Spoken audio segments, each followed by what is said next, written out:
सहनाववतु सहनौ भुनक्तु सह वीर्यं करवावहै तेजस्विनावधीतमस्तु मा विद्विषावहै।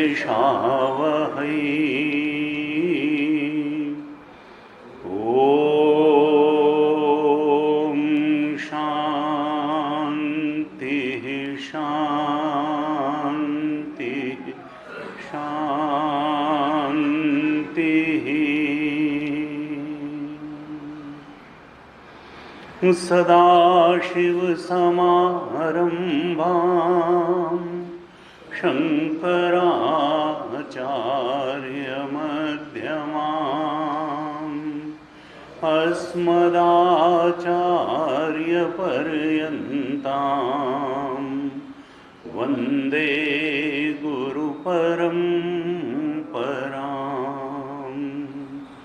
अज्ञानतिमिरान्धस्य ज्ञानाञ्जनशलाकया चक्षुरुन्मीलितं येन तस्मै श्रीगुरवे नमः।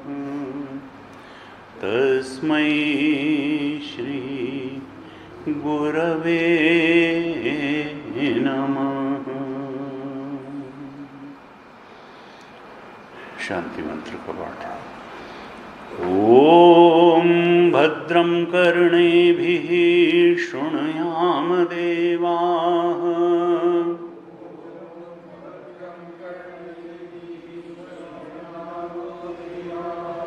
भद्रं पश्येमाक्षभिर्यजत्राः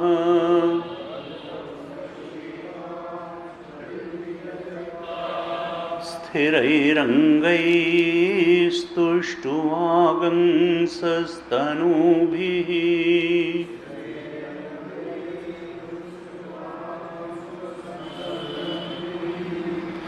व्यशेमदेवहितं यदायुः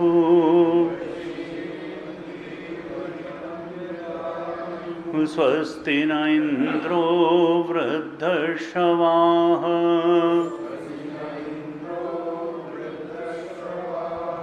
स्वस्ति नः पूषा विश्ववेदाः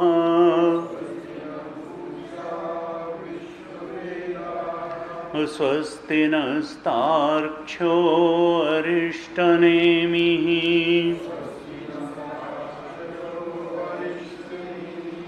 स्वस्ति नो बृहस्पतिर्दधातु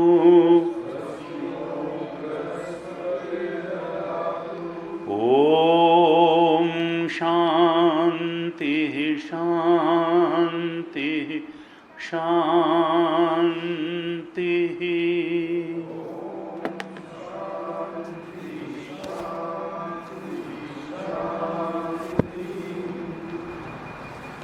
वैतथ्य प्रकरण के 16वें मंत्र से पाठ करते हैं। 16th कारिका वैतथ्य प्रकरण की दोहराइए। जीवं कल्पयते पूर्वं ततो भावान् पृथग्विधान् बाह्यानाध्यात्मिकांश्चैव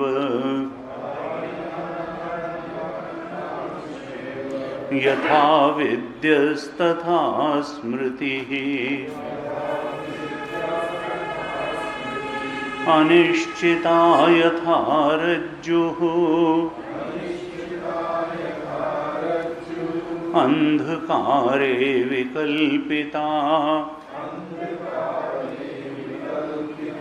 सर्पधारादिभिर्भावैः तद्वदात्मा विकल्पितः।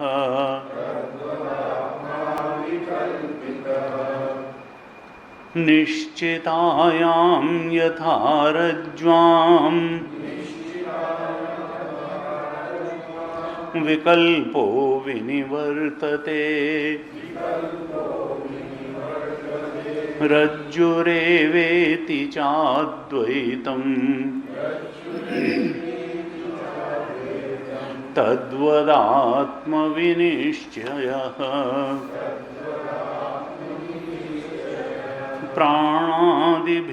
प्राणादिभिरनन्तैश्च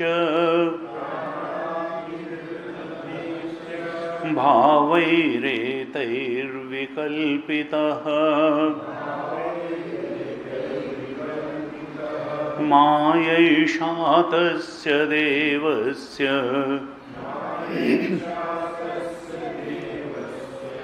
यया सम्मोहितः स्वयं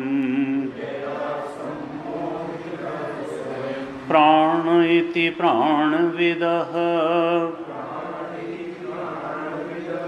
भूतानीति च तद्विदः गुणा इति गुणविदः तत्त्वानीति च तद्विदः पादा इति पादविदः विषया इति तद्विदः लोका इति लोकविदः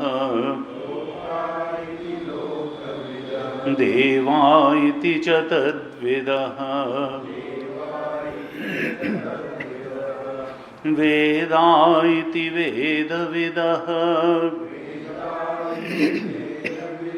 यज्ञा इति च तद्विदः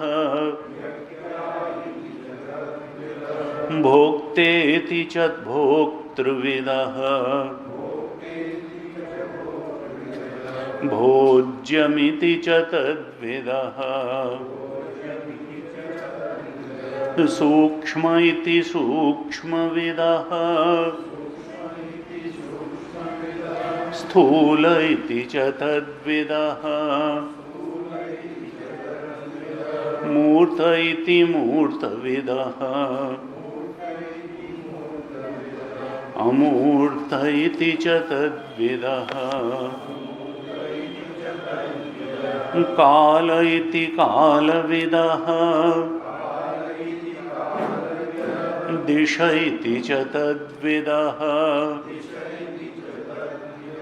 वादा इति वादविदः भुवनानीति च तद्विदः मन इति मनोविदः बुद्धिरिति च तद्विदः चित्तमिति चित्तविदः धर्माधर्मौ च तद्विदः पंचविंशक इत्येके षड्विंश इति चापरे एकत्रिंशक इत्याहुः अनंत इति चापरे लोकान् लोकविदः प्राहुः आश्रमा इति तद्विदः स्त्री पुंसकं लिंगाः परा परमथा परे सृष्टिरिति सृष्टिविदः लय इति च तद्विदः स्थितिरिति स्थितविदः सर्वे चेहतु सर्वदा यं भावं दर्शयेद्यस्य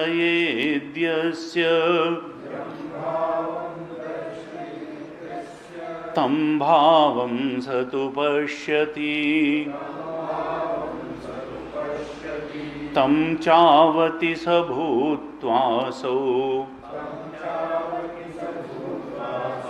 तद्ग्रहः समुपैति तम्।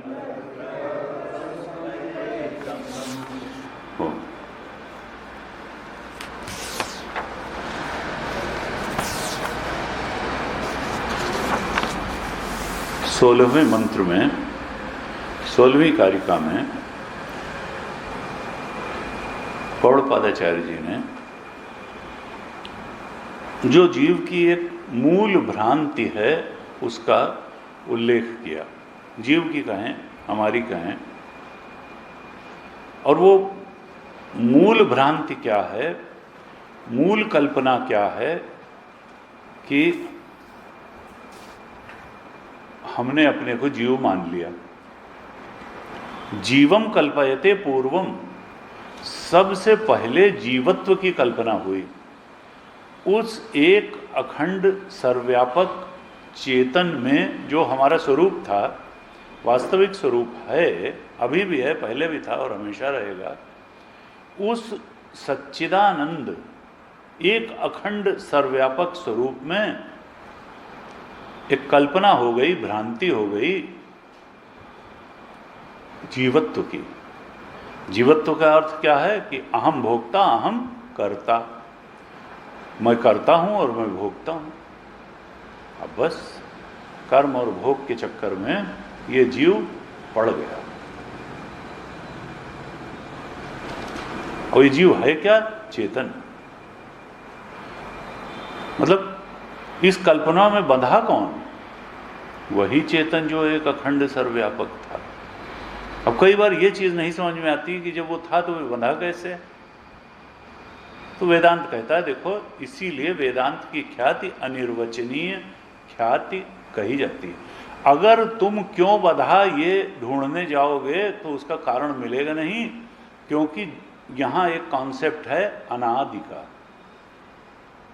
जीव परंपरा अनादि है, ब्रह्म भी अनादि है, माया भी अनादि है, जीव भी अनादि है। हम लोग हर चीज को एक टाइम फ्रेम में ही सोचने के आदी हैं। और वेदांत कहता है ये काल भी आत्मा पर अध्यासी ही है, देश भी आत्मा पर अध्यासी ही है।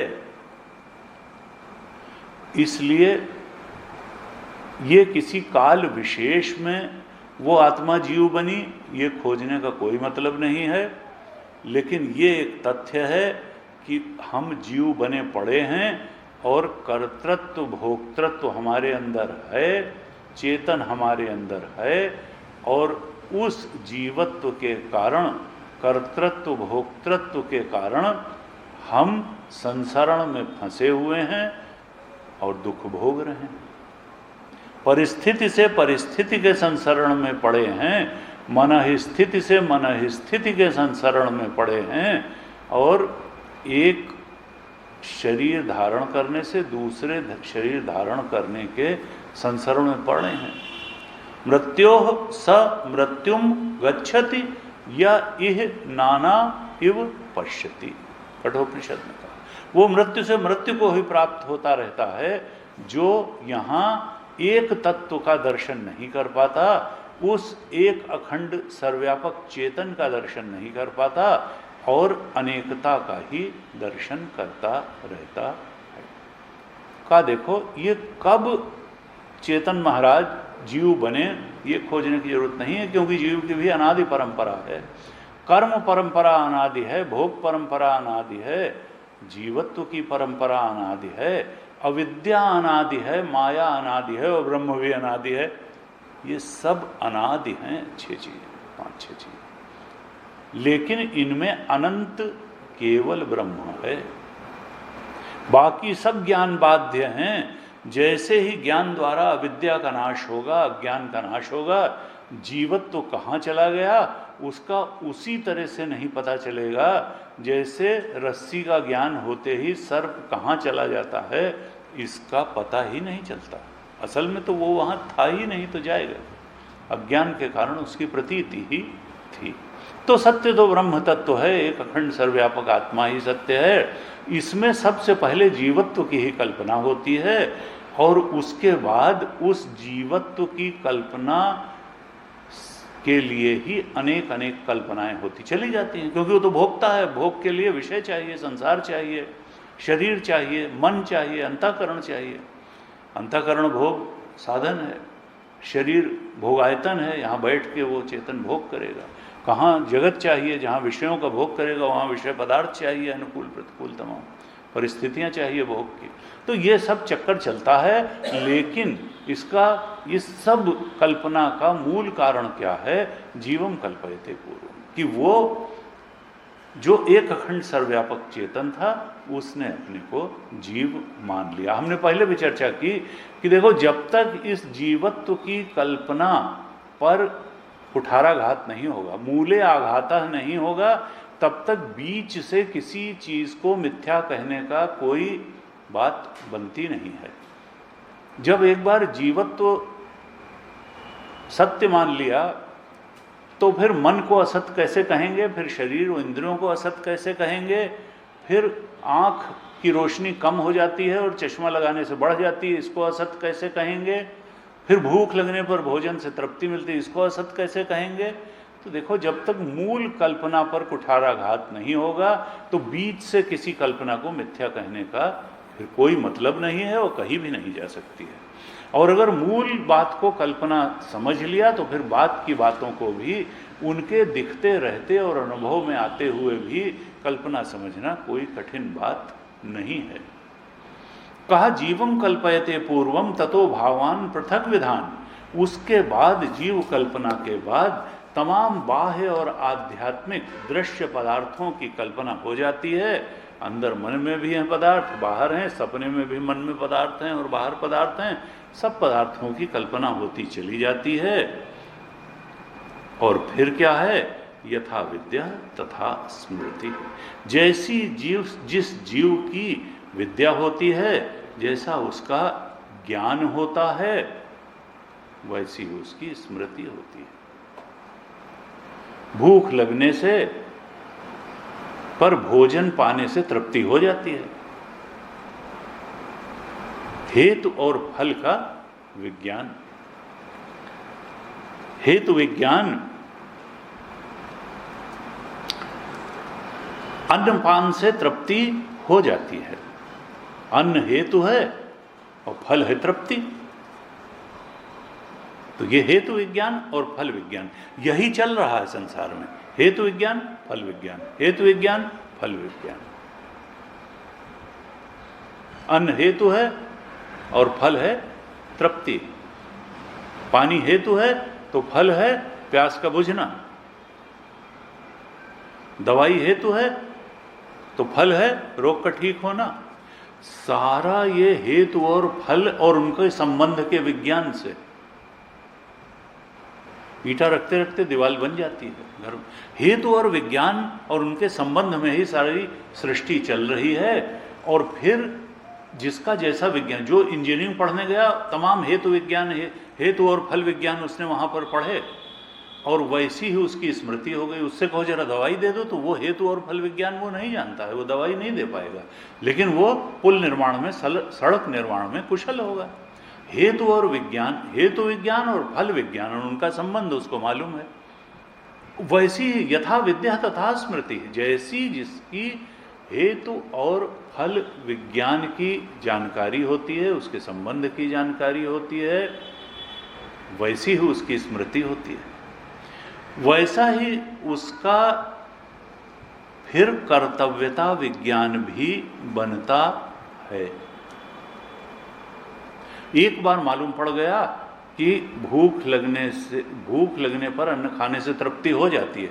अगली बार जब, अब स्मृति बन गई उसकी है तो अगली बार जब भूख लगेगी तो तुरंत जो है कर्तव्यता विज्ञान होगा कि अब भोजन करो तो इससे जो है फिर से तृप्ति मिल जाएगी। तब कर्तव्यता विज्ञान क्या बनेगा कि भाई चावल दाल खाने की आदत है, तो अब कर्तव्य क्या बनेगा कि चावल लाओ, गैस लाओ, भगोना लाओ, और अब चावल पकाओ और फिर उसको खाओ। तो कर्तव्यता, जैसी जैसी विद्या वैसी स्मृति, वैसा ही कर्तव्यता विज्ञान, और उसी के कर्तव्यता विज्ञान के अनुसार फिर कारकों को इकट्ठा करके क्रिया करना। कारक क्या है? चावल है, भगोना है, गैस है, पानी है, ये सब कारक हैं, क्योंकि ये सब चाहिए तब तो चावल बनेगा जिससे तृप्ति मिलेगी भूख मिट करके। कर्तव्यता विज्ञान होते ही फिर कारकों को जुटा करके क्रिया द्वारा अनुष्ठान किया जाता है, और फिर से जब होगा तो फिर से तृप्ति मिलेगी और फिर से उसकी स्मृति बन जाएगी। हो सकता है उसमें जुटाने में कहीं बाहर हो, कठिनाई हो चावल, तो फिर एक नया विज्ञान बनेगा कि जब नहीं मिलता है तो इस ढंग से पाया जाता है, फिर गैस इस ढंग से लाई जाती है, फिर जो है वो कहा जाता है कि भाई ये गैस वाले क्या ब्लैक में दोगे, या इस तरह से। हमारा भांजा खड़े होके चिल्लाता था बाहर से, गैस वाले ने कहा भैया इतनी जोर से मत पूछा करो ये चिल्ला करके, धीरे से पूछ लिया करो अगर ब्लैक में। तो जो है कहा कि ये जो है ये सब अनुष्ठान कारकों द्वारा क्रिया का अनुष्ठान होता है, और उसका फिर फल होता है, उसकी फिर स्मृति होती है। इसी तरह से ये संसार का चक्र चलता चला जा रहा है। तो 16वीं कारिका में ये बात बता दी, और फिर कहा कि ये अनेक अनेक जो विकल्प हैं, जो जीवत्व के मूल विकल्प पर आधारित हैं, ये क्यों हैं? तो कहा कि जैसे रज्जू का ज्ञान न होने से अनेक सर्प, धारा, दंड, माला आदि विकल्प हो जाते हैं, ऐसे ही मूल आत्मा का अज्ञान होने के कारण ये अनेक अनेक वाद प्रतिवाद उसी आत्मदेव के अधिष्ठान पर कल्पित हो जाते हैं, अध्यसित हो जाते हैं। सत्य तो रज्जु है, लेकिन वो अनेक रूप में भासित होती है जब हमको रज्जु का ज्ञान नहीं होता। और इस अज्ञान की निवृत्ति का उपाय क्या है? केवल जो अध्यास है उसका ठीक तरह से ज्ञान कर लेने से अधिष्ठान का ज्ञान नहीं होगा, विकल्पों का ही ज्ञान कर लेने से जो अधिष्ठान है उसका ज्ञान नहीं होगा, बल्कि जो अधिष्ठान है उसके बारे में दृढ़ता से निश्चय करना पड़ेगा कि यहाँ न सर्प है, न यहाँ माला है, न दंड है, न भूछिद्र है, यहाँ तो रस्सी है। निश्चिताम यथा रज्ज्वाम विकल्पो विनिवर्तते, 18वीं कारिका में कहा। जब निश्चित ज्ञान हो जाता है कि यहाँ रज्जु और रज्जु ही है, और रज्जु एव इति, यहाँ रज्जु ही चा अद्वैतम तद्वत आत्मविनिश्चय, यहाँ अनेकता नहीं है अध्यास की, यहाँ तो अधिष्ठान की का एकत्व है, रज्जु ही है। इसी प्रकार से इस संसार में अनेक अनेक वादों प्रतिवादों, जीवों, शरीरों, अंतःकरणों की अनेकता का अधिष्ठान एक आत्म तत्व ही है। ऐसा उस आत्म तत्व के संबंध में जब उसकी अद्वैतता का निश्चय हो जाता है रज्जुवत, बस तब सारे विकल्प निवृत्त हो जाते हैं और एक अद्वैत सत्य में निष्ठा हो जाती है। हमने चर्चा की थी, निवृत्त होने का ये मतलब नहीं कि हम मर जाएंगे और शरीर चला जाएगा या मन चला जाएगा, अज्ञान जाएगा, इसमें सत्यत्व का बोध निवृत्त हो जाएगा। जैसे नीलिमा दिखते हुए भी हम जानते हैं कि सत्य वत्य नहीं है, ये खेल है, मरीचिका का जल सत्य नहीं है, नीलिमा सत्य नहीं है, सूरज का उगना और अस्त होना सत्य नहीं है, सूरज तो स्थिर है। तो इसी प्रकार से सत्यत्व की भ्रांति चली जाती है और एक आत्मा का निश्चय हो जाता है। इसके बाद क्या कहा हमने 29वीं कारिका पर थोड़ी चर्चा की थी। यहाँ पर 29वीं कारिका में कारिकाकार ने कहा कि ये अनेक अनेक जो वाद हैं, यहाँ झगड़ा संसार में इसी चीज का है कि बड़ी बात क्या है और सही बात क्या है। कोई कहता है ये बात बड़ी बात है, कोई कहता है ये बात बड़ी है, कोई कहता है कि नहीं नहीं ऐसा है, भगवान की पूजा करना सबसे अच्छा है, कोई कहता है नहीं बच्चों को पालना, तो कोई कहता है नहीं नहीं धन कमाना सबसे अच्छा है। सबसे बड़ी बात क्या है? इतने ज़्यादा मतभेद हैं, मुंडे मुंडे मतिर भिन्ना, और हर व्यक्ति अपनी बात को ही ठीक मानता है, जानता है, पहचानता है और उस पर दृढ़ रहता है। अब यही मुश्किल है डिसाइड करना कि ठीक बात है क्या या बड़ी बात है क्या। तो देखिए शास्त्र का तो बिल्कुल स्पष्ट मत है कि बड़ी बात क्या है, आत्मज्ञान ही सब, क्योंकि उसके अलावा कुछ है ही नहीं। अन्य जिन बातों में तुम उलझे हुए हो वो कल्पना की बातों में उलझना है, सत्य तो आत्म तत्व है। इसलिए सबसे बड़ी बात और सबसे ठीक बात अपने स्वरूप को पहचान लेना ही है। इसके अलावा कोई बात बड़ी बात नहीं है, सब काम चलाऊ बातें हैं। ये भी नहीं कह सकते कि भोजन नहीं जुटाना है, काम नहीं करना है, धन नहीं, लेकिन इन सब का एक रिलेटिव यूज है, आपेक्षिक प्रयोजन है, इस शरीर के लिए है और इस शरीर तक है। चाहे धन हो, चाहे संबंध हो, चाहे किसी प्रकार के सामाजिक या बौद्धिक अचीवमेंट्स हैं, उनका इस शरीर के लिए और इस शरीर तक ही सीमा है उसकी। लेकिन जो साधन धाम मोक्ष कर द्वारा पाय न जेहि, परलोक का मतलब आत्मलोक ही है, स्वर्ग आदि नहीं है। पाय न जेहि परलोक समारा, उन राम जी को पाना, उन आत्मदेव को पाना, उस ब्रह्म तत्व में, उस स्वरूप में प्रतिष्ठा होना, this is the ultimate goal of every human being. Tejoman ji बड़े स्पष्ट रूप से बार बार ये कहते हैं, दिस इज, इस अल्टीमेट गोल में कोई भ्रांति नहीं है। हर ह्यूमन बीइंग का अल्टीमेट गोल यही है, और इस गोल को पाए बिना जिस तृप्ति और संतोष और सुख की उसको तलाश है, वो तृप्ति उसको मिलेगी नहीं, संतोष मिलेगा नहीं और सुख मिलेगा नहीं। बीच के चाहे जितने इमीडिएट गोल्स वो अचीव करता चला जाए, चाहे भारत का राष्ट्रपति बन जाए, चाहे अमेरिका का राष्ट्रपति बन जाए, चाहे चंद्रयात्री बन जाए, और चाहे बिल गेट्स या मुकेश अंबानी बन जाए, बीच के किसी गोल से उसको वो तृप्ति मिलने वाली नहीं है जिसकी उसको तलाश है। जब तृप्ति नहीं मिलती है तब आदमी मनवाने की कोशिश करता है दूसरे को कि तुम कहो कि हमको तृप्ति मिले, अब वो क्यों कहेगा।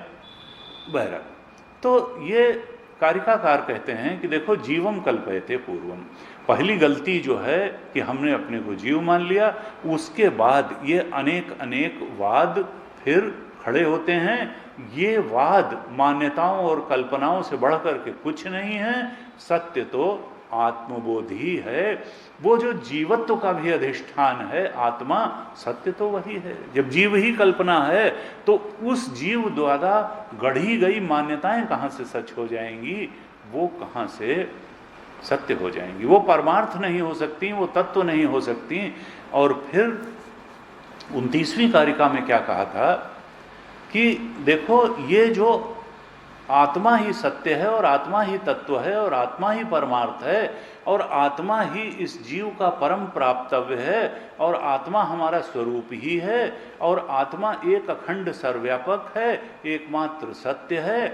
इसके अलावा जो अनेक अनेक धारणाएं हैं, जिनमें 34 धारणाओं का उल्लेख यहाँ 21 से 28 कारिका तक भगवान गौड़पादाचार्य जी ने किया है, ये सब वाद फिर बन क्यों जाते हैं। तो 29वीं कारिका में बताया था कि सत्य न होते हुए भी, वितत होते हुए भी, कल्पना होते हुए भी इन वादों का निर्माण कैसे होता है। तो कहा था यम भावम दर्शयेद यस्य, ये ऐसे ही हवा से नहीं पैदा हो जाती कोई चीज।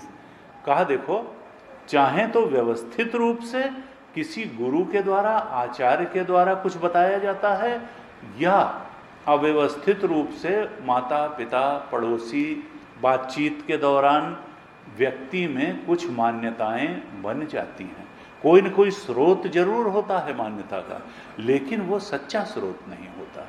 वो कहे सुने वाला हियर से के द्वारा व्यक्ति मान्यताएं बना लेता है और फिर उन्हीं का कैदी होकर के रह जाता है। वो जान भी नहीं पाता कि हम कारागार में हैं।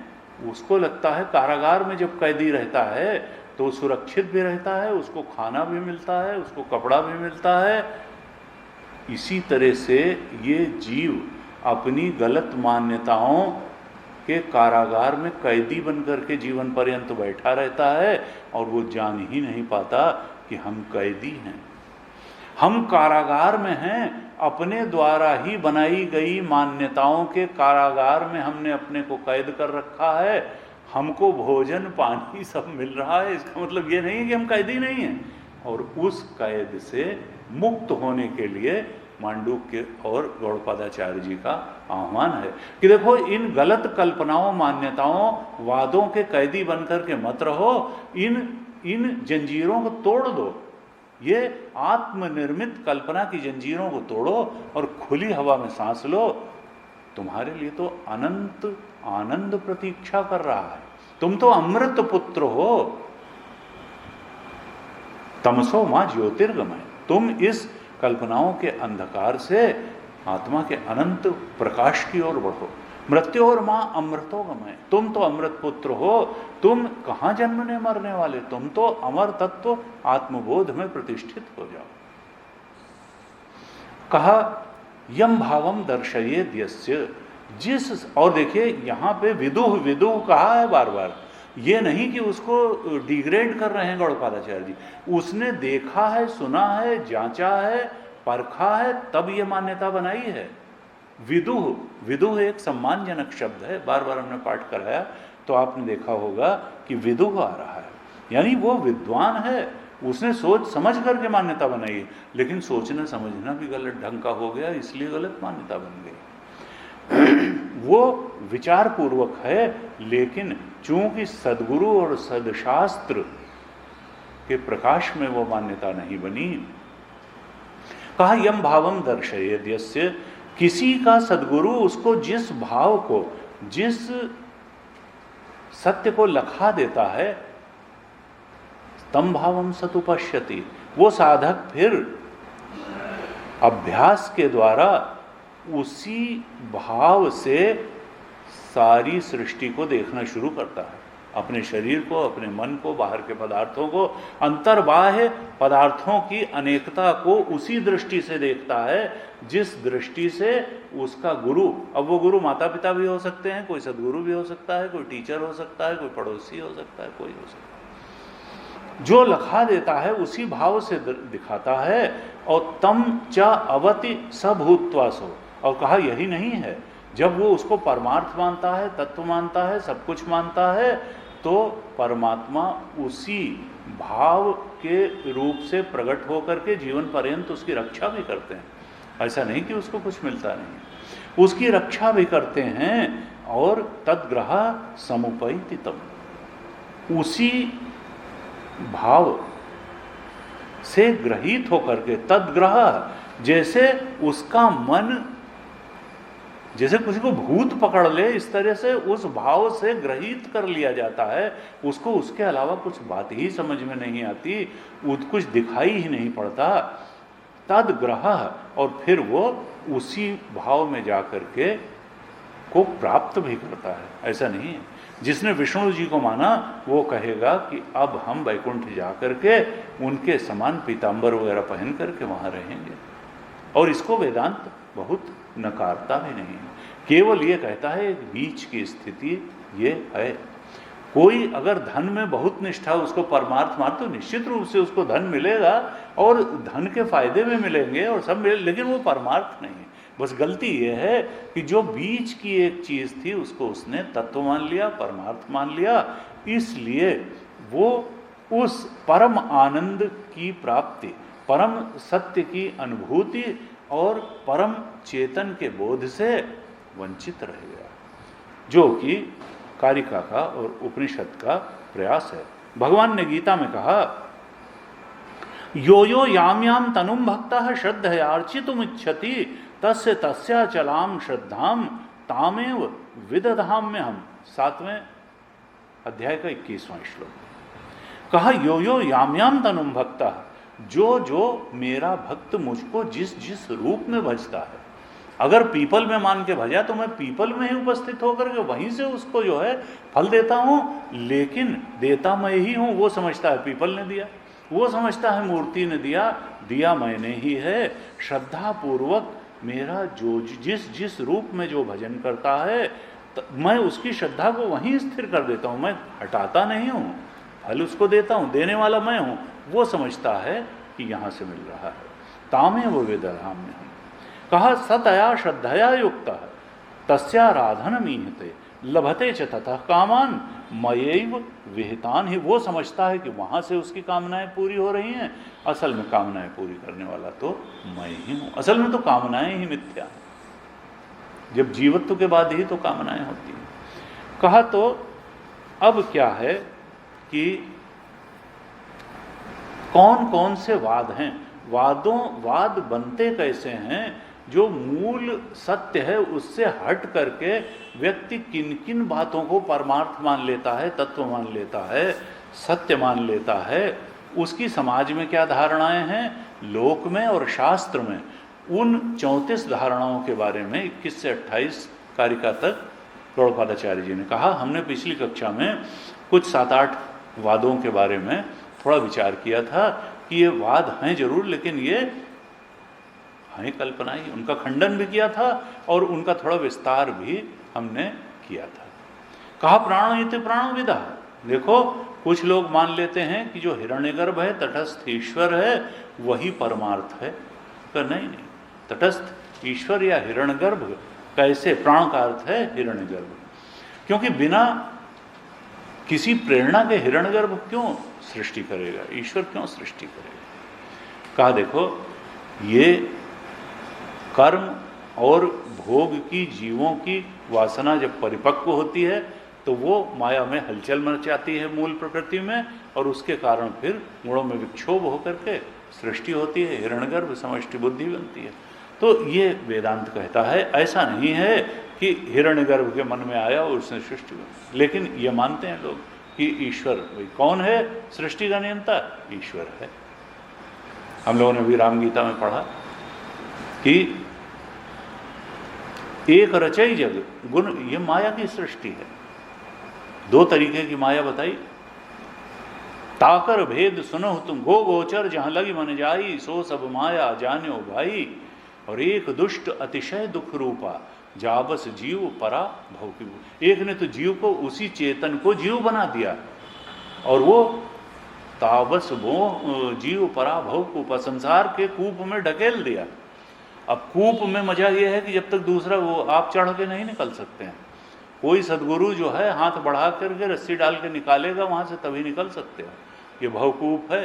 ताबस जीव पराभ। और एक रचई जग, त्रिगुणात्मिका माया तो जगत की रचना करती है, गुण बस जाके, वो तो त्रिगुण है, त्रिगुणात्मिका है, प्रभु प्रेरित नहीं, ब्रह्माश्रय माया, ब्रह्म की शक्ति से शक्तिवान होकर के जगत की रचना कर देती है। लेकिन वो बंधनकारी नहीं है, बंधनकारी अविद्या माया है। ये तो जीवों के कर्म और भोग की लालसा से वो माया, ईश्वर में कोई कर्तृत्व नहीं है, ब्रह्म में कोई कर्तृत्व नहीं है। कहते हैं ना परेच्छा, उसमें न कोई स्वेच्छा प्रारब्ध है न अनिच्छा प्रारब्ध है। प्रारब्ध तो जीव का होता है, कर्म संस्कार और भोग संस्कार जीव के पास हैं। ब्रह्म में कोई न कर्म का संस्कार है न भोग का संस्कार है, वहां प्रारब्ध है ही नहीं। देखिए प्रारब्ध 3 तरीके के होते हैं।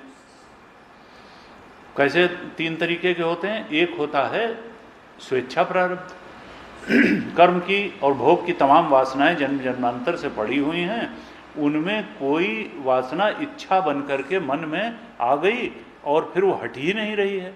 वो विचार, वो थॉट जो कि इच्छा का रूप लेकर के आए, वो हटे ना, वही फिर इच्छा कहिए। नहीं तो बहुत सी ऐसी थॉट होती हैं, आती हैं चली जाती हैं, लेकिन हर विचार को इच्छा नहीं कह सकते हैं। कुछ विचार होते हैं, कुछ वृत्ति होती है जो इच्छा के लेवल तक पहुंच जाती है कि नहीं अब इसको पूरा ही करना पड़ेगा। तो कहा एक होता है स्वेच्छा प्रारब्ध, अपनी प्रारब्ध में से कोई एक वृत्ति निकल के आई जिसने इच्छा का रूप धारण कर लिया और कहा कि अब इसको भाई पूरी करो, चलो पिक्चर देख के आओ, चाट खा के आओ, जहीं किसी से मिल के आओ, जैसे भी। तो कहा एक है स्वेच्छा प्रारब्ध, अपने ही जो वासना पुंज है उसमें से निकल करके कोई इच्छा मन में आई, अपनी ही इच्छा, स्वेच्छा प्रारब्ध, और वो आपके कर्म का हेतु बन गया, वही प्रारब्ध। और एक है अनिच्छा प्रारब्ध, आप जा रहे हैं किसी सोच में, सीधे से चले जा रहे हैं, अचानक पैर के नीचे केले का छिलका आ गया और आप फिसल करके गिरे, तो ये क्या कोई प्रारब्ध के कारण गिरे? कहा नहीं नहीं, देखो ये इसमें कोई आपने इच्छा नहीं की थी कि हम गिर जाएंगे सड़क के, वो तो गिर ही गए, तो ये अनिच्छा प्रारब्ध हुआ। प्रारब्ध हो शायद गिरे, चलो अनिच्छा प्रारब्ध हो गया, लेकिन इसमें कोई ऐसी इच्छा नहीं थी। तो जीव के एक हुआ स्वेच्छा प्रारब्ध, एक हुआ अनिच्छा प्रारब्ध, और एक ये होता है कि आपका बेटा, आप बैठे हुए हैं आराम से कुछ पढ़ रहे हैं, और आपका बेटा या पोता कोई आया, उसने कहा पापा चलो चॉकलेट दिलाओ, आप कह बेटा पढ़ रहे हैं बैठे, उसने नहीं हम तो अभी लेंगे, अब इतना ज़्यादा पीछे पड़ गया कि फिर आपको जाना पड़ा उठ करके। तो ये क्या है? ये आपकी इच्छा, ये परेच्छा प्रारब्ध है। अब इच्छा उसकी थी, कर्म आपका हो गया, ये है परेच्छा प्रारब्ध। तो तीन तरीके के हैं, स्वेच्छा प्रारब्ध, अनिच्छा प्रारब्ध और परेच्छा प्रारब्ध। ईश्वर के पास न स्वेच्छा प्रारब्ध है, उसका कोई संचित कर्म ही नहीं है, तो स्वेच्छा प्रारब्ध कहाँ से होगा? और अनिच्छा प्रारब्ध भी उसका कुछ नहीं होगा, वो कहाँ गिरेगा फिसल करके? अनिच्छा न उसके पास अनिच्छा प्रारब्ध है, उसका वो जो काम करता है वो केवल और केवल परेच्छा प्रारब्ध से करता है। भक्त इतना प्रार्थना कर देता है प्रहलाद की उसको हिरण्यकशिप बन करके आना पड़ जाता है। जीवों के अंदर कर्म और भोग की इतनी अतीव इच्छा, उत्कंठा, आकांक्षा हो जाती है कि वो हलचल मचा देती है वहाँ, और उस कारण से उसको सृष्टि की रचना करनी पड़ती है, उसको रचना करने की कुछ नहीं पड़ी है। तो जीव तो केवल परेच्छा, ईश्वर तो केवल परेच्छा प्रारब्ध से ही जो कुछ करता है सो करता है, इसलिए उसका कोई कर्तृत्व नहीं बनता है, उसकी इच्छा ही नहीं थी। इच्छा प्रेरित कर्म करोगे तब तो जो है उसका कोई फल आएगा, वो भोगना पड़ेगा। अनिच्छा प्रारब्ध, अब वो चॉकलेट भी पोते को दिलाई जाएगी, खाएगा भी वही, उसका आपने तो कर्म कर दिया उसकी इच्छा का। तो कहा कि इस तरह से हिरण्यगर्भ अपने आप क्यों सृष्टि करेगा, ब्रह्म क्यों सृष्टि करेगा, ईश्वर क्यों? वो तो जीव के ही कारण होती है। कहा प्राण इति प्राणविदः, तो इसमें कोई अर्थ नहीं है कि वो अपने आप सृष्टि करता है, उसको परमार्थ मानने की कोई जरूरत नहीं है। ईश्वर, हिरण्यगर्भ तो समष्टि बुद्धि से उपहित चेतन है, बुद्धि तो जड़ है, तो हिरण्यगर्भ को चेतन सत्य है, हिरण्यगर्भ थोड़ा सत्य है। जो उपाधि रहित चेतन है सत्य तो वही है। कहा भूतानीति च तद्विदा, चार वाक कहते नहीं, चार भूति ही सत्य हैं, हमने चर्चा की थी। गुणा इति गुणविदा, जो गुण को ही सब कुछ मानने वाले हैं वो कहते हैं त्रिगुण ही सबसे बड़ी चीज है। तत्वानीति च तत्विदा, कुछ जो शैव दर्शन वाले हैं, शैव मत वाले हैं, वो कहते हैं नहीं तीन तत्व हैं, आत्मा भी, अविद्या भी और शिव, ये तीन तत्व हैं। तो हमने चर्चा की थी कि भाई शिव को अगर आत्मा से अलग कर दोगे, आत्मा चेतन है, तो शिव तो जड़ हो जाएंगे। तीन तत्व कैसे हो सकते हैं? चेतन ही तो तत्व होगा। जड़ अगर को सत्य मानोगे तो उसको जानने वाला कौन है? जानने वाले से ही तो चेतन ही स्वतः सिद्ध है, जड़ तो स्वतः सिद्ध हो ही नहीं सकता। क्यों? वेदांत ये कहता है जब तक किसी ने देखा नहीं, जाना नहीं, तो उसको उसकी सिद्धि कैसे हुई चीज की? और देखता जानता चेतन है, तो जड़ सत्य कैसे हो सकता? सत्य तो चेतन ही होगा, नहीं तो जड़ को जानने वाला कौन था? और अगर चेतन था तो चेतन सत्य है। तो ये जड़वाद जो है चार वाकों का, ये कल्पना है। फिर कहा था, पांचवा वाद था पादा इति पादविदा। देखो ये जो तीन पाद हैं, प्रथम पाद, द्वितीय पाद, जो कारिका में ही है, जागृत स्वप्न सुषुप्ति, ये पाद जो है, आत्मा तो निरंश है, निरुपाधिक है, उसमें ये पादों की कल्पना ही है, ये पाद सत्य नहीं हो सकते। फिर कुछ लोग आए, उन्होंने कहा भाई देखो विषया इति तद्विदा, वात्स्यायन, वात्स्यायन ने कहा ये पूरी सृष्टि भोग के लिए है, हर प्राणी भोग के लिए ही पैदा होता है, और सारा ज्ञान जो है भोग के लिए। गुरु जी कहते हैं, हमने पिछली कक्षा में कि गीता ने क्या कहा, सर्वम कर्माखिलम पार्थ ज्ञाने परिसमाप्यते। 12 तरीके के यज्ञ बताए चौथे अध्याय में, और फिर कहा कि ये सारे कर्म जान विद्धितान सर्वान, ये जितने यज्ञ हैं ये कर्मकांड ही हैं। इसलिए कर्म, और ये कर्मकांड अंतिम सत्य तक नहीं पहुंचाता। ज्ञान यज्ञ से ही अंतिम सत्य को पहुंचना हो सकता है, कर्म यज्ञ से नहीं हो सकता है। कर्म जान विद्धितान सर्वान, और कहा इसलिए सर्वम कर्माखिलम पार्थ ज्ञाने परिसमाप्यते। सारे कर्मकांड का अंत, सारे कर्मकांडी यज्ञों का अंत ज्ञान यज्ञ में हो जाता है। ज्ञान में सारे कर्मों का चरम है और वहीं अंत हो जाता है। ज्ञान ऋते ज्ञानात् न मुक्ति, ज्ञान के बिना मुक्ति नहीं है। कर्मकांडी यज्ञों का अपना महत्व है। कोई पुत्रेष्ठ यज्ञ है, कोई धन प्राप्त करने के लिए है, कोई वास्तु शुद्धि के लिए, वो बहुत से उसके, लेकिन परम सत्य तो ज्ञान से ही मिल सकता है। इसलिए गीता ने कहा सर्वम कर्माखिलम पार्थ ज्ञाने परिसमाप्यते। लेकिन ये लोकायत लोग क्या कहते हैं, ये वात्स्यायन वाले क्या कहते हैं कि देखो चाहे जितना अच्छी पढ़ाई करो, नौकरी करो, पैसा कमाओ, लेकिन सब ये कर्म, ज्ञान और सामर्थ्य की समाप्ति भोग प्राप्त करने में होती है। कहते हैं ऐसा नहीं है, क्योंकि आत्मा ही आनंद स्वरूप है।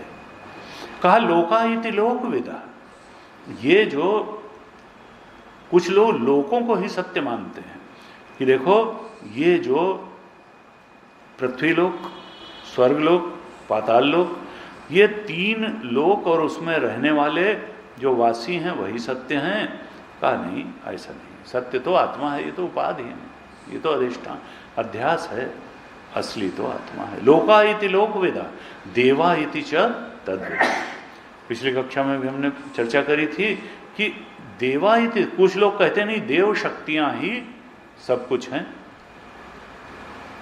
चौथे अध्याय में भगवान ने कहा गीता जी में 12वें श्लोक में कि देखो कांक्षन्तम कर्मणाम सिद्धिम यजन्त ये देवता, जो कामनाओं को पूरी करने को ही जीवन का लक्ष्य मान लेते हैं वो अपने कर्मों की सिद्धि के लिए देवताओं का यजन करते हैं। चौथे अध्याय का 12वां श्लोक, कांक्षन्तम कर्मणाम सिद्धिम यजन्त यह देवता। क्यों? क्योंकि क्षिप्रम ही मानुषो लोके सिद्धिम भवति कर्मजा। देवताओं की पूजा करने से कर्मकांड के द्वारा बड़ी जल्दी कामना पूरी होती है, सिद्धि। और देने वाला मैं ही हूँ, 7वें में कह दिया, तुम भले देवता की पूजा कर रहे हो लेकिन पीछे से बैठ के फल मैं ही दे रहा हूं। उसी में कहा चौथे अध्याय के 11वें श्लोक में ही कि ये यथा माम प्रपद्यन्ते तांस तथैव भजाम्यहम्। जो मेरी जिस रूप में पूजा करता है मैं भी उसको उसी रूप में भजता हूँ, अर्थात उसकी आकांक्षा पूरी कर देता हूँ, फल दे देता हूँ। तो इसलिए गुरु जी पढ़ाते समय बार बार कहते थे कि ये नहीं समझ, कुछ लोग जब स्पष्ट रूप से पूछते हैं कि ये वाद सही हैं कि गलत हैं, तो असल में इनको न पूरी तरह से सही कहा जा सकता है न पूरी तरह से गलत कहा जा सकता है। ये किसी सीमा तक सही भी हैं और परमार्थिक दृष्टि से देखेंगे तो ये गलत भी हैं। इनसे परम सत्य का ज्ञान नहीं होगा अगर इन वादों की ही मान्यता। लेकिन अब अगर जीवन में आपको धन प्राप्ति करनी है तो उस कर्मकांड एकदम झूठ भी नहीं है, एकदम झूठ भी नहीं है। उस देवता की पूजा करेंगे तो इच्छा तो पूरी ही होगी। तो इनमें क्या है, 50% झूठ है और 50% से अल्टीमेटली उधर से देखेंगे तो ये बिल्कुल ही कल्पना है। लेकिन अगर हमने जीवत्व को स्वीकार कर लिया है, अभी जीवत्व में ही पड़े हुए हैं, तब फिर इनसे कुछ कुछ फायदा भी हो जाएगा, लेकिन इनसे आत्मज्ञान नहीं होगा, परम ज्ञान और परम सत्य की प्राप्ति नहीं होगी, जीवन के समस्या का आत्यंतिक समाधान नहीं होगा। कहा देवा इति च तद्विदा। कुछ लोग हैं जो देव पूजा को ही अंतिम मानते हैं, क्योंकि वो कर्म करने और फल पाने। उपासना भी एक तरह का कर्म ही है, भक्ति। अब हमने यहां तक तो शायद चर्चा की थी पिछले कक्षा में। अब कहते हैं वेदा इति वेद विदा। कुछ लोग जो हैं वो कहते हैं कि वेद का पाठ ही, टीकाकार ने जब टीका लिखी तो लिखा कि कुछ लोग इतने कट्टर वेद पाठी हो जाते हैं कि वो अर्थ का अनुसंधान ही नहीं करते हैं, वो केवल वेद पाठ करने को ही परमार्थ मान लेते हैं। रोज सुबह उठे, अब जो है पहले पुरुष सूक्त का पाठ किया, नारायण सूक्त का पाठ किया, मेधा सूक्त का पाठ किया, श्री सूक्त का पाठ किया, और फिर जो है गणपत अथर्वशीर्ष का पाठ किया, फिर गायत्री मंत्र का पाठ किया, फिर ये वो पाठ करने में ही जो है वो पूरा जो है उनकी होती है अर्थ बोध नहीं, अर्थ के बोध में प्रतिष्ठा में कोई मतलब नहीं है, उस अर्थ किस अनुभूति की तरफ इशारा कर रहा है, उस अनुभूति में प्रतिष्ठित होने की बात नहीं है, केवल पाठ को ही परमार्थ मान के परम सत्य मान करके बैठ गए। उस बोध में अनुभूति, वो जो उपनिषद है वो किस अर्थ को बता रहा है, उस अर्थ का भी लक्ष्य है। देखिए अपरा विद्या कहा था मुंडक उपनिषद में, उन शब्द राशि को भी अपरा विद्या कह दिया था। परा विद्या कहा था उस बोध को जिसके द्वारा, जिस ज्ञान के बोध से अज्ञान नाश होता है, केवल उस ज्ञान के बोध को ही परा विद्या कहा था। तो ये लोग कहा क्या है, ये पाठ को ही अंतिम मान के बैठ गए, और वेदा इति च वेद, उसने कहा नहीं वेद पाठ ही अंतिम है, कहा ये नहीं है ठीक। फिर यज्ञ इति च तद विदा, कहते हैं कारिकाकार कि कुछ लोग यज्ञ कर्म करने को ही परमार्थ मान के बैठ जाते हैं। अग्निहोत्र ही हर समाज में सवेरे उठेंगे यज्ञ करेंगे, दोपहर हर बात में आहुति आहुति आहुति, यज्ञ करने को ही परमार्थ मान लेते हैं, और उसके लिए वेद से प्रमाण भी दे सकते हैं। तस्मात् सर्वगतम ब्रह्म नित्यम यज्ञ प्रतिष्ठितम, वो सर्वगत ब्रह्म यज्ञ में नित्य प्रतिष्ठित है, ऐसा आता है। कहा उसका मतलब ये है कि देखो सत्कर्म तो है ही, सत्कर्म करने से अंतःकरण की शुद्धि तो होगी, और वो शुद्ध अंतःकरण, सात्विक अंतःकरण आपको के अंदर ज्ञान की जिज्ञासा तो पैदा करेगा। इसलिए कहा कि वो ब्रह्म सब जगह है, लेकिन उसका झुकाव यज्ञ में ज़्यादा है। इसका मतलब ये नहीं कि और जगह प्रतिष्ठित नहीं है, ब्रह्म तो एकमात्र अधिष्ठान है। कहा वेद सर्वव्यापी है, लेकिन यज्ञ में उसका झुकाव ज़्यादा है, वेद तो सर्वार्थ प्रकाशक है। कहा जो कर्मकांडी हैं वो यज्ञ को ही परमार्थ और परम सत्य और परम तत्व मान करके बैठ जाते हैं। फिर कहा भोक्ता इति च भोक्तृविदा। देखो कुछ लोग ऐसे हैं जो कहते हैं कि जो आत्मा है उसमें भोक्तृत्व है। कौन कहते हैं ऐसा? सांख्य लोग।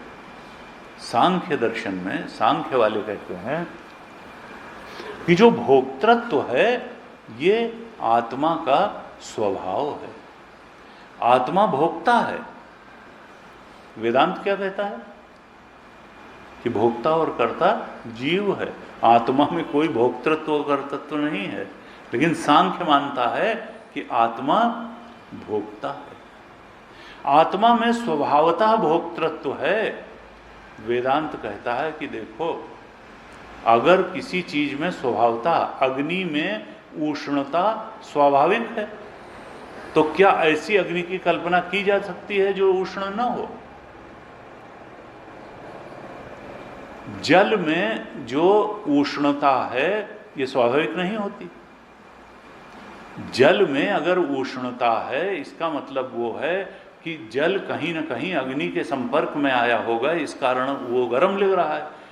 जल की अगर गर्मी है तो वो स्वाभाविक नहीं, मिट्टी की गर्मी स्वाभाविक नहीं है। लेकिन अग्नि की गर्मी तो स्वाभाविक है। ऐसी अग्नि की तो कल्पना ही नहीं की जा सकती जो जिसमें गर्मी ना हो, ताप ना हो, उष्णता ना हो। अगर तो तुम आत्मा में भी स्वभावतः भोक्तृत्व मान लोगे तो कभी भोक्तृत्व से मुक्ति की कल्पना भी नहीं की जा सकती है, क्योंकि जो चीज स्वभावतः जिसमें होती है उससे निकाली थोड़ा जा सकती है। इसलिए मुक्ति हो इसके लिए आवश्यक है कि आत्मा में न कर्तृत्व होना चाहिए न भोक्तृत्व होना चाहिए, नहीं तो कभी कर्तृत्व भोक्तृत्व से मुक्ति होगी ही नहीं अगर स्वाभाविक गुण होगा आत्मा का। कहा वेदांत कहता है ना, ये जीवत्व ही भोक्तृत्व और कर्तृत्व इसमें है, आत्मा तो नित्य असंग है, उसमें कोई कर्ता भोक्ता भाव छू भी नहीं गया है, वो तो सब कुछ के परे, जीव में ही भोक्तृत्व है। तो कहा इस तरह से ये सांख्यवादियों को ये काटा और कहा ये जो है ये भाई ठीक नहीं है, भोक्ता नहीं हो सकती आत्मा, ये भोक्तृत्व को परमार्थ नहीं माना जा सकता। फिर कहा भोज्यमिति च तद्विदा, कुछ लोग कहते हैं कि जो विषय हैं इन्होंने तो भोक्तृत्व को परमार्थ माना, और कुछ लोग विषयों को, भोग विषयों को ही परमार्थ मान लेते हैं।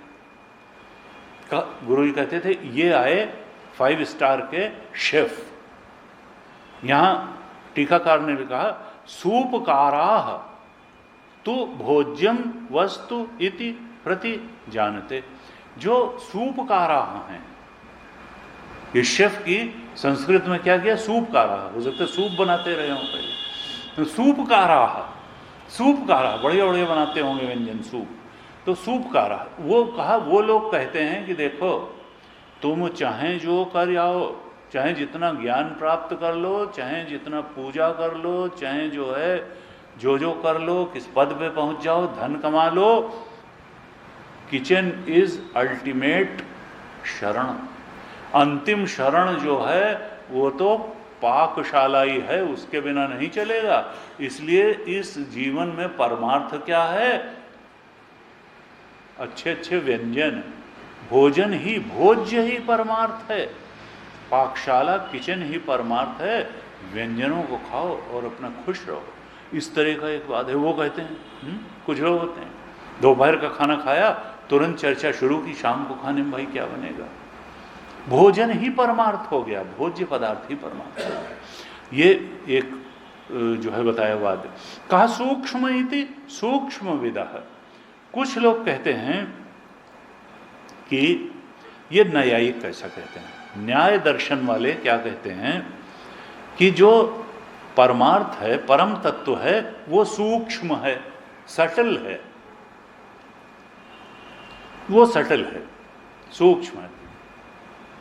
अब देखिए आपस में ही सब दर्शन एक दूसरे को काट देते हैं, वेदांत को काटने की जरूरत नहीं है, वेदांत तो अपने सत्य का प्रतिपादन करता है।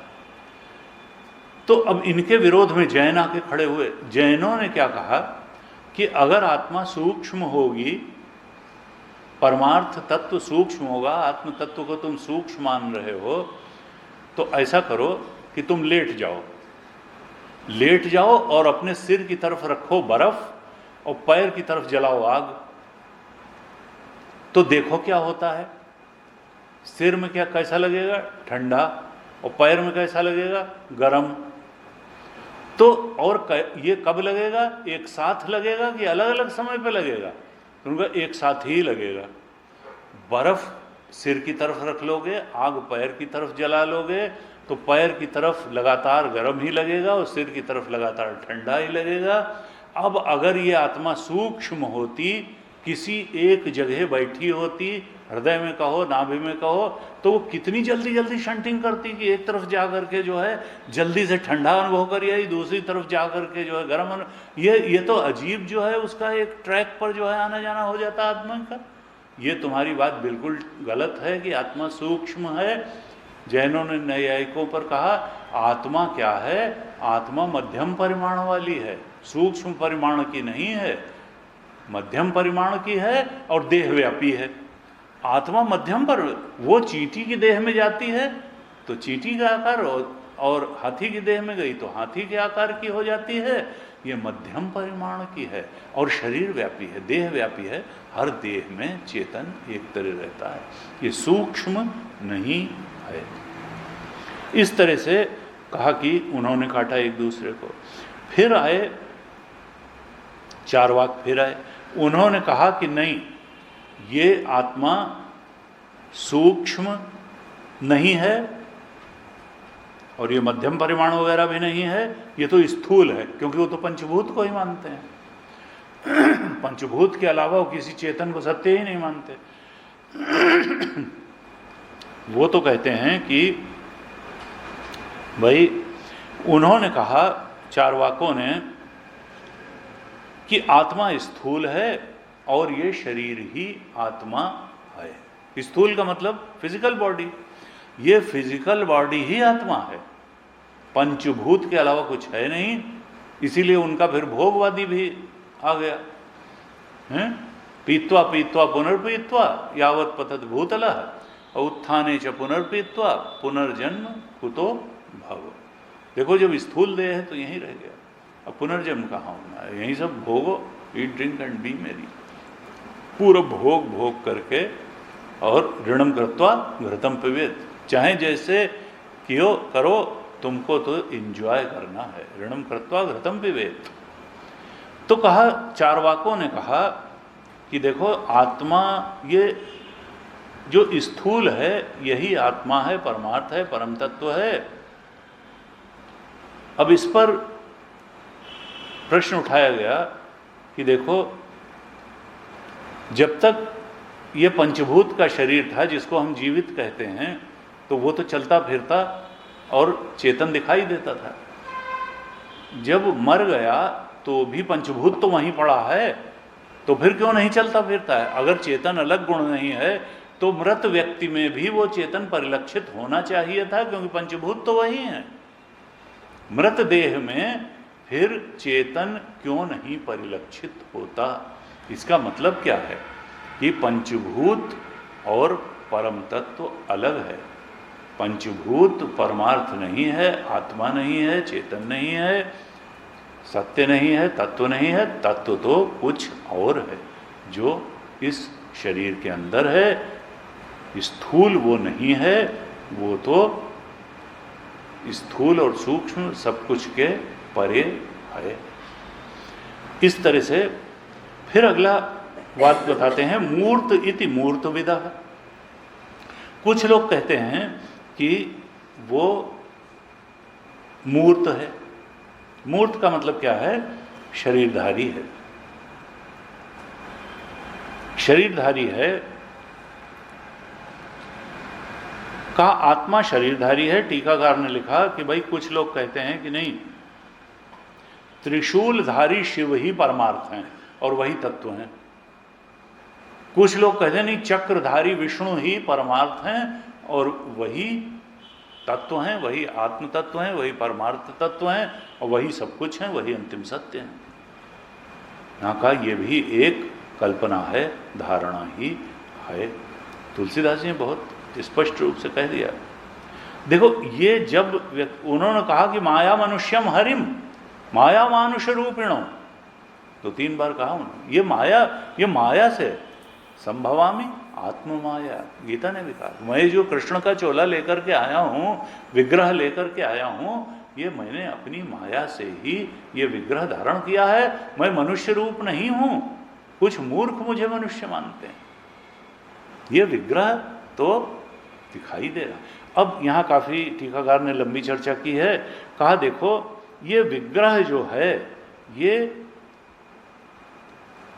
ये विग्रह एक तो वेदांत का सिद्धांत है ही कि यद दृश्यम तद जड़म तद मिथ्या।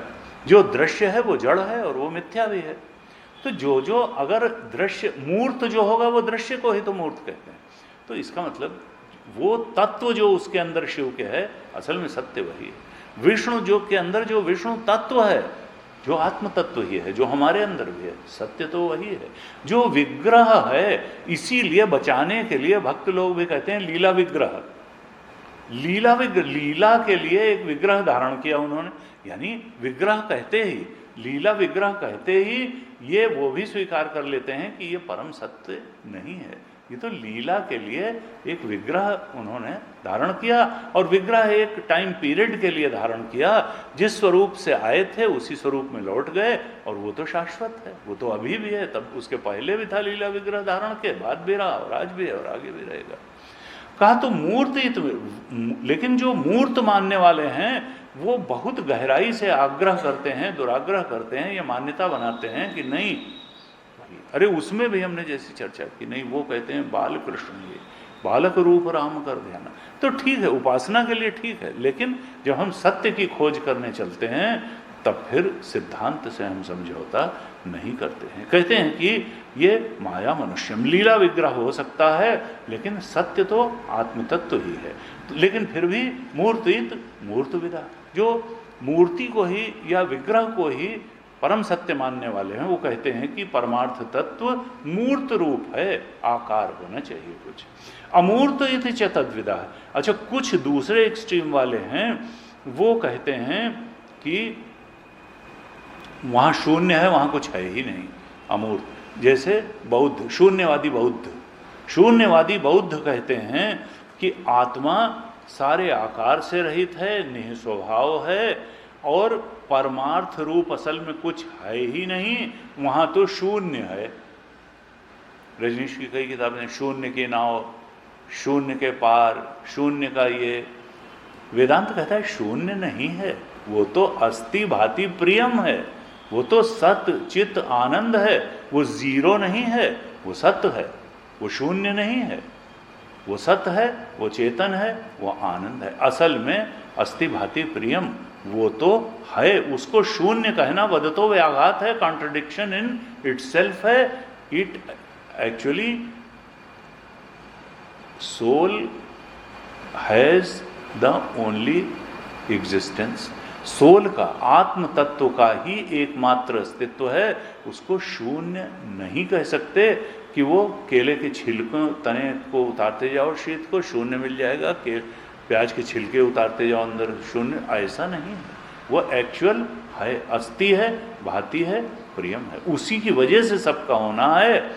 जासु सत्यता ते जड़ माया, भास सत्यैव मोह सहाया, वो तो है। लेकिन शून्यवादी कहते हैं अमूर्त इति च, कहते हैं काल इति कालविदः, काल इति कालविदः। कुछ हैं जो काल वाले हैं। ये कौन है? ज्योतिषी लोग हैं। ज्योतिषी लोग आते हैं तो कहते हैं कि देखो तुम्हारा नाम, ये नाम तो पहले ही तय था, यही नाम रखा जाएगा। फिर उनके पास जाइए तो वो कहेंगे अच्छा ये रोग हो गया, ये तो आपकी जन्मपत्री में लिखा है कि इस उम्र में आपको ये रोग होना ही था। नाम पहले ही रखा जा चुका, रोग सब मालूम था कि ये होगा, और कब तक स्वस्थ रहेंगे ये भी मालूम है, कब रोग रहेगा ये भी मालूम है, और आपका नाम, आपका रोग, आपका स्वास्थ्य, आपकी शिक्षा, आपकी मृत्यु का समय, आपके जन्म का समय, सब का निर्धारक कौन है? ग्रहों की स्थिति। सबसे बड़ा परमार्थ उनकी दृष्टि में क्या है? ग्रह नक्षत्र और उनकी स्थिति। कालविदा, काल ही सब कुछ को प्रभावित करने वाला है। गुरुग्राम से एक लखनऊ में मिले ज्योतिषी, उन्होंने कहा कि स्वामी जी हमने आपकी देखी बर्थ, उससे कुंडली वगैरह बना के देखी, तो इस जीवन में आपके तो मुक्ति नहीं लिखी है। तो उनका अब मुक्ति भी ग्रह नक्षत्रों से होगी। अब ब्रह्म विद्या का कोई जो है उसमें रोल नहीं रह गया, प्रमा निर्माण का कोई रोल नहीं रह गया, श्रवण मनन निधिध्यासन का कोई रोल नहीं रह गया। वो तो ग्रहों से मुक्ति होगी या नहीं हो अल्य। तो उनका ये कोई बात है ये सब। लेकिन भाई काल इति कालविदा है। ज्योतिषी लोगों का दृढ़ विश्वास होता है कि सब कुछ, यहां तक कि मुक्ति भी ग्रह नक्षत्र से ही प्रभावित है। अब फिर गुरु जी कहते हैं ये नहीं, कुछ हद तक सही, ये तो नहीं कि अब मुक्ति जो है ग्रह, वो तो आपकी साधना से सब चीज हो जाती है। कहा ना, भाव्यु मेटी सकहीं त्रिपुरारी। तुलसी बाबा ने लिख दिया कि वो प्रारब्ध को भी भगवान की पूजा जो है मिटा सकती है, प्रारब्ध बदल सकती, लेकिन वो लोग नहीं मानेंगे इस चीज को। कहा दिश इति च तद्विदा, कुछ दिशा वाले होते हैं, वास्तु शास्त्र वाले, वो यही कह देंगे कि वो देखो सामने वाला जो चौड़ा है और पीछे ये साहब सिंहमुखी है आश्रम, इसीलिए यहाँ जो आचार्य आया अभी मार रहा है, और इसीलिए जो है वो बाल विहार नहीं चल रहा, इसलिए जो है वो सारी खराब बात क्यों है? क्योंकि आगे चौड़ा है और पीछे पतला है, सिंहमुखी हो गया गोमुखी के बजाय। अब इसी से सारा, अभी कोई अच्छी बात दिखाई ही नहीं दी, कितनी बढ़िया कक्षा चल रही है, मांडूक्य उपनिषद पढ़ाया जा रहा है, लोग पढ़ने भी आ रहे हैं, अच्छी ना। सब चीज का क्या है कि वास्तु, ये खिड़की यहाँ ठीक नहीं है, ये किचन ठीक नहीं है, बाथरूम ठीक दिशा में नहीं है, और ये फोटो गलत दिशा में लगी है, ये मिरर गलत दिशा में लगा हुआ है, बस वो सब कुछ करेंगे और कहेंगे बस सब कुछ का नियामक परमार्थ उनकी दृष्टि में वास्तु है, दिशित चतद्विजा। और इसी तरह से कुछ लोग कहते हैं भाई देखो ये नासिका का स्वर, ये स्वर विज्ञान जो है वो बायां स्वर चलेगा तो वेदांत पढ़ोगे, किताब पढ़ोगे, स्वाध्याय सब समझ में आएगा, और दाहिना वाला अगर चलने लगा तो वो क्रियाशीलता का प्रतीक है। ये चंद्र स्वर कहते हैं, ये सूर्य स्वर कहते हैं। सूर्य स्वर जब चलेगा तो जा करके खेत में काम करो, क्यारी बनाओ, ये करो, क्रियाशीलता, या कहीं घूम आओ तो जो है वो क्रियाशीलता अच्छी हो जाएगी। और जब चंद्र स्वर चले तो उनका अब यही करते रहो। जीवन का लक्ष्य क्या हो गया कि ये देखना कि बायां वाला चल रहा है कि दाहिना चल रहा है। ये सब लोग बताएंगे कि ये परमार्थ है, इन सब में बड़ी निष्ठा है। दिशयति चतद्विधा, कहते हैं एन.टी. रामाराव ने अपना विधानसभा का पोर्च शिफ्ट करा दिया इसलिए कि उनको बताया वास्तु वालों ने कि देखिए इधर अगर पोर्च रहेगा, वो गाड़ी रुकेगी, एंट्री होगी, तो उससे आपका जो है बस आप बहुत समय तक चीफ मिनिस्टर रहेंगे। और जैसे ही उन्होंने बदलवाया वैसे ही उन्हीं के दामाद ने उनको धक्का मार करके निकाल दिया। तो अब इस तरीके की जो बातें हैं, कहा कि दिशि इति चतद्विधा वादा इति वाद विदा। कहते हैं कुछ लोग मंत्रवाद और धातुवाद में पड़े रहते हैं कि भाई देखो ये तांबे का कड़ा पहन लो, धातुवाद। कोई कहेगा लोहे का जो है पहनो कड़ा, कोई कहेगा चांदी की अंगूठी पहनो, उसमें ये वाला नग पहनो, कोई सोना हीरा पन्ना नीलम सब बताएगा। धातुविद और मंत्रविद, कोई कहेगा कि देखो इस मंत्र का जाप करा लो। पहले सांप वाप काट लेता था तो कहते हैं जहर उतारने का मंत्र पढ़वाओ, और कुछ का उतर भी जाता था और कुछ का नहीं भी उतरता। कहा ये सब भी कल्पनाएं हैं। कहा वादा इति वाद विदा, धातुवाद और मंत्रवाद। कहा भुवनानि इति च तद्विदा, भुवनानि इति तद्विदा। कुछ लोग कहते हैं कि देखो 14 भुवन हैं, उनमें रहने वाले वासी हैं और यही परमार्थ है। देखो इस लोक में नहीं उस लोक जाना है, उस लोक नहीं उस लोक जाना है, गंधर्व लोक जाना है, कभी स्वर्ग लोक जाना है, कभी जो है पितृलोक जाना है, कभी ब्रह्मलोक जाना है, कभी मृत्युलोक आना है, कभी पाताल जाना है। कहाँ ये लोक और लोक के वासी देखो सत्य यही है, परमार्थ यही है और इसके अलावा कुछ, लेकिन ये ठीक नहीं। कहा मन इति मनोविदा। कुछ लोग कहते हैं कि देखो मन ही सबसे बड़ी बात है, परमार्थ है। अमृत बिंदु उपनिषद में कहा, बहुत जगह कहा मन एवं मनुष्याणाम कारणम बंध मोक्ष। कहा सब कुछ तो इस मन के लिए है, मन ही बंधन का कारण, लेकिन ये परम सत्य नहीं है। अमनी दशा भी प्राप्त की जा सकती है, अभी आएगा। कहा ये जो है कुछ लोग मन को ही परमार्थ मान के बैठ जाते हैं और कहते हैं कि बस इस मन को इच्छानुसारी भोग देना, जैसे चार्वाक हैं, बस यही तो है। मन इति मनोविदा, बुद्धि रीति चतद्विदा। कुछ लोग कहते हैं कि देखो बुद्धि ही परमार्थ है। बौद्ध लोग ऐसे कहते हैं कि देखो बुद्धि जो है यही परमार्थ है, वृत्ति। इसीलिए संयम की बात करते हैं, साधना की विपස්සना की बात करते हैं कि इसके साक्षी हो जाओ। लेकिन अब सुषुप्ति में तो बुद्धि रह नहीं जाती है, तो बुद्धि कहाँ से परमार्थ हो जाएगी? परमार्थ को तो, जो परम तत्व को तो सब जगह रहना चाहिए, सुषुप्ति में बुद्धि नहीं रहती। कुछ लोग कहते हैं चित्तमिति चित्तविदा। कुछ लोग कहते हैं कि देखो जो चित्त है, चित्त ही परमार्थ है। लेकिन चित्त कहाँ परमार्थ है? चित्त का मतलब है जहां स्मृति रहती है, जहाँ धारणा शक्ति है और जहाँ चिंतन सामर्थ्य है। चित्तमिति चित्तविदा, चित्त ही आत्मा है, लेकिन ये चित्त तो आत्मा है नहीं। कुछ लोग कहते हैं धर्माधर्मो च तद्विदा, कि ये जो धर्म अधर्म है, धर्म अधर्म का मतलब क्या है? धर्म का मतलब है जिस कर्म का शास्त्र अनुमोदन करता है वो धर्म है। शास्त्र अनुमोदित कर्म को ही धर्म कहते हैं, और जो शास्त्र से अनुमोदित कर्म नहीं है वो अधर्म है। ज्ञात्वा शास्त्र प्रमाण विधानोक्तम कर्म कर्तुम इह अर्हसि, गीता में कहा शास्त्र अनुमोदित कर्म। तो कहा ये जो विधि और निषेधात्मक कर्म है, इसी को कुछ लोग परमार्थ मान के बैठ जाते हैं। कहा नहीं, मीमांसक लोग कर्मकांडी है ना, मीमांसक लोग कहते हैं जो विधि निषेधात्मक कर्म है यही परमार्थ है। कहते हैं कि ऐसा नहीं है, आत्मा ही परमार्थ है, वेदांत जैसे। फिर कहा पंचविंशक इत्येते षड्विंश इति चापरे एक त्रिंशक इत्याहो अनंत इति चापरे। जो वो कुछ लोग कहते हैं कि 25 तत्व हैं, सांख्य वाले। पतंजलि कहते हैं कि 26 तत्व हैं, एक ईश्वर को भी मान लेते हैं। और जो शैव दर्शन वाले हैं वो कहते हैं 31 तत्व हैं, और कुछ लोग कहते हैं नहीं अनंत तत्व हैं। कुछ लोग कहते हैं लोकान लोक विदः प्राहुः। कुछ लोग कहते हैं कि देखो संसार में सब लोगों को संतुष्ट रखना, प्रसन्न रखना, यहाँ शब्द टीकाकार ने लिखा अनुरंजन करना, यही परमार्थ है। हमारे आसपास वाले सब सुखी रहें, खुश रहें, प्रसन्न रहें, यही जो है परमार्थ है। टीकाकार ने लिखा इस चक्कर में ही मत पड़ना, क्योंकि लोगों की रुचियां इतनी भिन्न भिन्न होती हैं कि भगवान खुद उतर करके आ जाएं तो वो भी सबको खुश नहीं रख सकते।